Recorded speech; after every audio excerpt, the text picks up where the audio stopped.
why aren't more people talking about AI's role in preventing utility pole fires? Welcome to the case study of implementing AI technologies for the utility industry.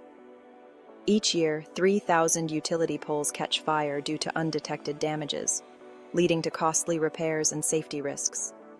The average cost of a single pole fire is $25,000, not to mention the human and environmental impact.